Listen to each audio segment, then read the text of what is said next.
नमस्कार दोस्तों।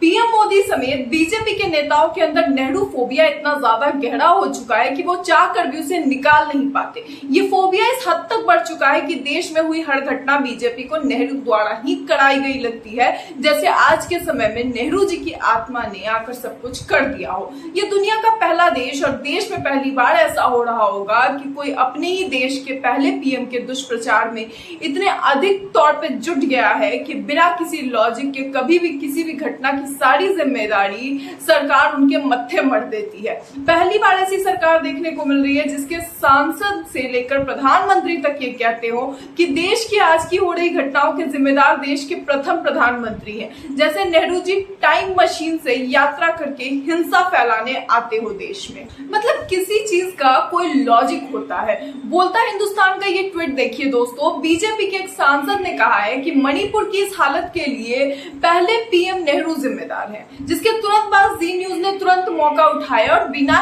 अब कुछ सोचे समझे अपने शो की स्टोरी, आखिर इतना अच्छा मौका कैसे दीपक चौरसिया छोड़ सकते थे, उन्होंने तुरंत ताल ठोक के शो का पोस्टर रिलीज कर दिया। लिखा गया मणिपुर भी नेहरू की भूल, मोबाइल में मणिपुर फाइल्स, मणिपुर संकट किसकी देन। देखिए ताल ठोक के दीपक चौरसिया के साथ जी न्यूज पर। और ऐसा नहीं है कि ये पहली बार हो रहा है। गोदी मीडिया को बस मुद्दा चाहिए होता है और बीजेपी कभी भी सवालों के घेरे में फंसती है तो नेहरू को ढाल बनाकर आगे खड़ा कर लेती है कि जो भी वार होगा यहाँ होगा।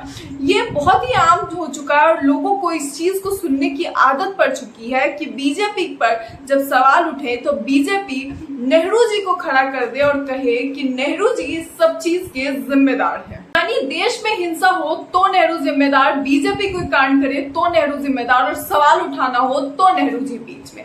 मगर इस बार ऐसा क्या हुआ है जिसके कारण ये बयान दिया गया है? ऐसी कौन सी बौखलाहट है? सबसे पहले आपको ये बताते हैं। दरअसल इसके दो कारण है। पहला विपक्ष इंडिया और दूसरा बीजेपी के वो नेता जो अब पार्टी को छोड़ते नजर आ रहे हैं, क्योंकि उनकी आंखें खुल गई है और निर्णय अब पार्टी के लिए भारी पड़ रहा है। दोस्तों निगार प्रवीण का ये ट्वीट देखिए जहां उन्होंने जानकारी साझा की है कि मणिपुर पर नाराज बिहार भाजपा के प्रवक्ता विनोद शर्मा ने इस्तीफा दे दिया है। उन्होंने जो लिखा है वो सबको पढ़ना चाहिए। मणिपुर में बेटियों को नग्न करके जुलूस निकाला जा रहा है, इससे भारत पूरे विश्व में शर्मसार हुआ है। मैं राष्ट्र प्रेम, बेटी बचाओ, सनातन संस्कृति पर झांसा देने वाले भाजपा में कलंकित महसूस कर रहा हूं। ये बात उन्होंने अपने इस्तीफे में लिखी है और खुद भाजपा के नेता ये बात कह रहे हैं कि भाजपा में रहते हुए उन्हें कलंकित महसूस हो रहा है। मगर ये बड़ी बात आपको किसी भी दूसरे बड़े टीवी चैनल पर नहीं देखने को मिलेगी, ना ही दिखाई जाएगी, क्योंकि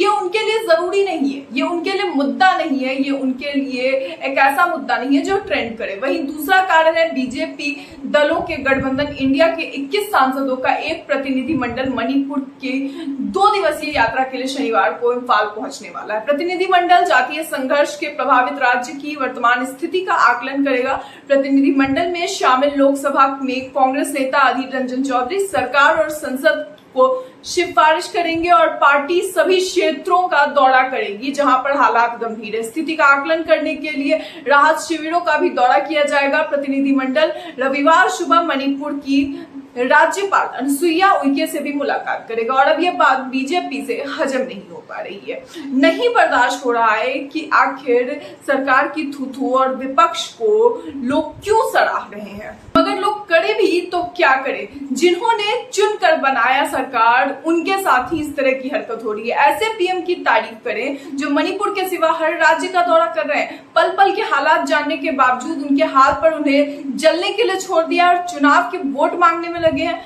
पीएम राजस्थान का दौरा कर रहे हैं मगर मणिपुर पर जाने के लिए और मणिपुर पर बात करने के लिए उनके पास वक्त नहीं है। उनके पास विपक्ष पर तंज कसने का वक्त है मगर उनके पास मणिपुर पर चर्चा करने का वक्त नहीं है। एक ऐसे पीएम जो दूसरी जगहों पर लगातार दौरे कर रहे हैं और आने वाले चुनावों की तैयारी में लगे हैं, मगर एक राज्य को जलते हुए छोड़ रखा है और उसके कारण जो आसपास के जितने भी राज्य हैं उनपे भी जबकि पूरी तरह से प्रभाव दिखता हुआ नजर आ रहा है। और ये सब कुछ जानने के बाद अगर पीएम इस तरह की लापरवाही कर रहा है तो आखिर किसे सराहा जाए और किसकी सराहना की जाए और किसे थू-थू किया जाए किस पर?